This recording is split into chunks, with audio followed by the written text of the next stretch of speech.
ब्रह्ममुरारिसुरार्चितलिङ्गं निर्मलभासितशोभितलिङ्गम् जन्मजदुःखविनाशकलिङ्गं तत्प्रणमामि सदा शिवलिङ्गम्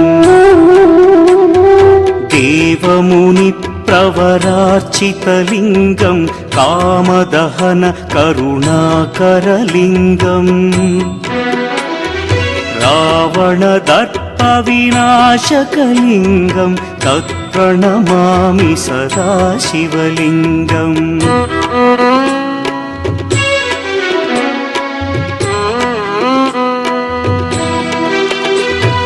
सर्वसुगन्धसुलेपितलिङ्गं बुद्धिविवर्धनकारणलिङ्गं सिद्धसुरासुरवन्दितलिङ्गम्